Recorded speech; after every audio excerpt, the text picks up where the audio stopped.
بچوں کو دعا ہے، بڑوں کو سلام. فضا ہے میرا نام. You are watching morning with Fiza. ناظرین، لالچ جو ہے نا انسان سے بہت کچھ کروا دیتی ہے. کچھ ایسے کام ہیں جس کی وجہ سے پھر بعد میں جو ہے نا جو زندگی رہ جاتی ہے اس میں بہت انسان پچھتاتا رہتا ہے.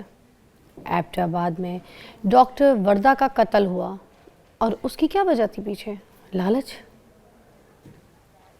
ناظرین، ڈاکٹر وردہ نے اپنی ایک بچپن کی دوست تھی، ٹھیک ہے، جس کے اوپر بہت زیادہ اعتماد کر لیا، ٹرسٹ کر لیا، اور اس کے بعد وہ جو 67 تولہ ہے وہ ان کے پاس رکھوا دیا ٹرسٹ کر کے، اور وہ کہیں آؤٹ آف کنٹری ان کو کہیں ٹریول کرنا تھا، وہ چلی گئی. ٹھیک ہے، اس کے بعد اپنی کیونکہ بچپن کی دوست تھی اس کے اوپر اعتبار کیا کہ بھائی یہ میری سب سے کلوز ہے، سب سے پیاری ہے، سب سے قریبی ہے، تو میں اس کے اوپر ٹرسٹ کر سکتی ہوں. تو اس لیے اس نے اپنا جو یہ زیور تھا دے دیا اور چلی گئی. جب وہ وہاں سے ملک سے باہر سے واپس لوٹیں تو پھر انہوں نے اپنی دوست کو کہا کہ لاؤ جی جو میں نے سونا دیا تھا تو وہ دے دو.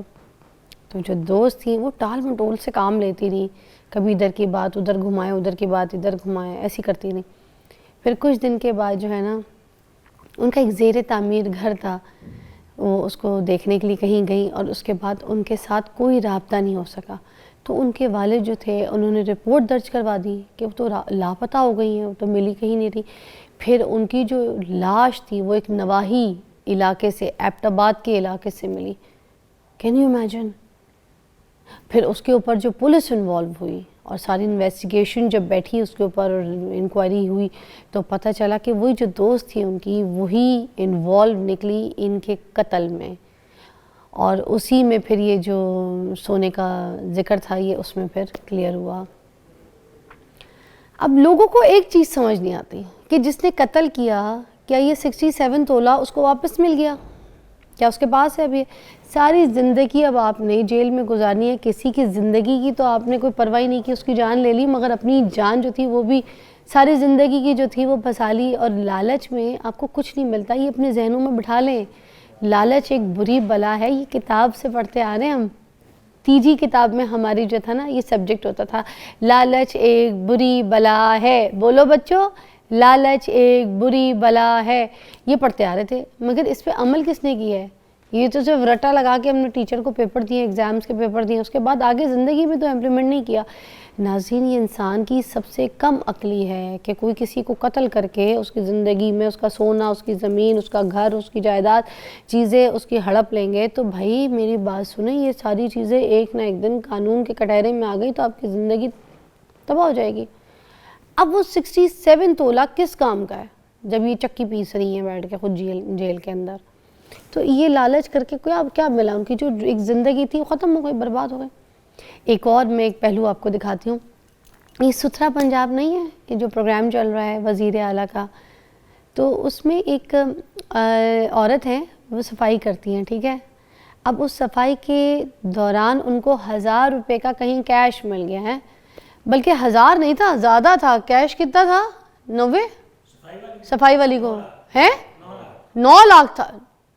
9 لاکھ کا کیش ملا تھا. 9 لاکھ تھا. اچھا 9 لاکھ کا کیش تھا، ہاں اچھا چلے جی. تو وہ ان کو مل گیا، ٹھیک ہے.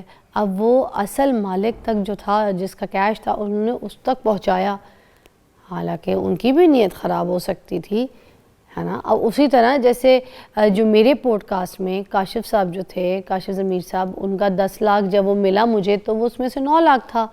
میں چاہتی تو واپس نہ کرتی جبکہ ان کا سونا غلط ثابت ہو گیا تھا، پتہ چل گیا تھا کہ فیک گولڈ ہے. اس کے باوجود میں نے پہلے ان سے 2-3 بار پوچھا کہ بھائی اگر کہتے ہیں تو ہم مستحقوں کی مدد کر دیتے ہیں، ہم دے دیتے ہیں لوگوں کو، میں ادارے کو دے دیتی ہوں، ادارے کی میں نگرانی میں لوگوں کو کہوں گی کہ مستحق لوگوں کو جو ہے نا وہ بانٹ دیں. مگر وہ راضی نہ ہوئے. پھر انہوں نے مجھ سے کہا کہ یہ کیش واپس کرتا، اور میں نے سب کے سامنے وہ کیش واپس کر دیا. میں نے کیا کرنا ہے، میں کون سا کسی کے پیسوں پہ ناگن ڈانس کر سکتی ہوں؟ جس کا جو پیسہ ہے وہ اپنے پیسوں کے حساب سے دیکھے، تو جس کا جو پیسہ ہوتا ہے نا اس کو دے دینا چاہیے. تو یہی دیکھ لیں، وہ صفائی والی نے 9 لاکھ روپے اصلی مالک کو پہنچا دیے، اور اس کے بدلے میں نا وہ جو صفائی والی تھی نا اس کو اتنے ریوارڈ ملے، ان کے بیٹے کو نوکری دے دی گئی، ٹھیک ہے، ان کی عزت ہو گئی، ساری زندگی کا ان کا رزق لگ گیا. اگر وہ یہی 9 لاکھ روپے اپنے پاس رکھ لیتی تو بیٹے کی نوکری کیا کہیں ایسا مقام تو نہیں ملتا, اور نہ تو وہ جو 9 لاکھ رکھ لیتی تھی تو بیٹا وہ مقام حاصل کر سکتا تھا کیا, یا یہ خود ایسا مقام حاصل کر سکتے تھے. اب اپنی ان کی جو سیلری تھی وہ بھی انکریز ہو گئی, بیٹی کی بھی نوکری لگ گئی, اب یہ 9 لاکھ سے کئی گنا زیادہ کروڑوں کما لیں گے, ہے نا جی. ایمانداری میں برکت ہوتی ہے, اور اللہ تعالیٰ تو کہتا ہے میرا خزانہ ہے تم لوگ کے لیے, مانگو مجھ سے جتنا مانگنا ہے مانگو. ہم دعا میں کنجوسی کرتے ہیں, وہ دینے میں کنجوسی نہیں کرتا, ہے نا.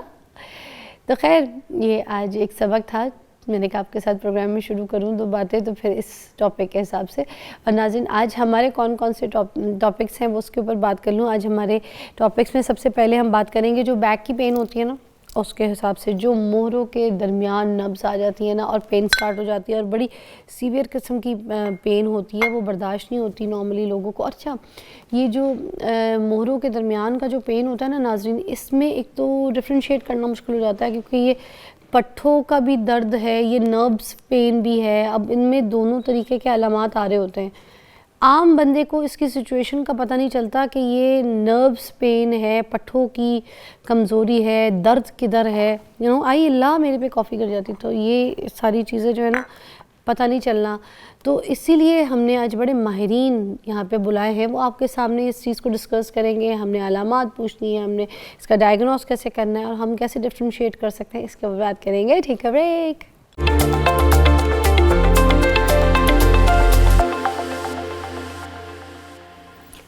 ویلکم بیک ناظرین. میرے پاس جو مہمان ہیں وہ ہیں ڈاکٹر سید محمود صاحب, پین اسپیشلسٹ ہیں, اور آپ کی رہنمائی کے لیے ہم نے یہاں پہ ان کو مدعو کیا ہے کیونکہ آج ہمارا جو ٹاپک ہے وہ آپ کو پتہ ہے کہ جو پٹھوں کی کمزوری ہوتی ہے, جو ہماری نروز ہوتی ہیں, ان کے بیچ میں جو مہروں کے درمیان کا جو پین ہوتا ہے وہ ہمیں سمجھ نہیں آتا. اس لیے ہم نے اس کو ڈفرینشیٹ کرنے کے لیے, ہمیں ڈائگنوس کیسے کرنا ہے اور کیا اس کی ٹریٹمنٹ ہے, اس کے اوپر بات کرنے کے لیے مدعو کیا ہے. السلام علیکم. وعلیکم السلام. کیسی طبیعت ہے آپ کی؟ الحمدللہ, اللہ کا بڑا کرم. گڈ. اچھا مجھے بتائیے, یہ جو ڈفرینشیٹ نہیں کر سکتے ہم لوگ پہلے, ہمیں سمجھ نہیں آتا کہ بھئی ہمارا مہروں کے درمیان جو پین ہوتا ہے وہ ہے نروس پین ہے, پٹھوں کی کمزوری ہے جو کمر کے پیچھے ہو رہی ہے, یہ کیا ہے؟ تو اس کو پہلے سب سے پہلے ہم جانیں گے کیسے, ڈائگنوس کیسے کریں گے خود.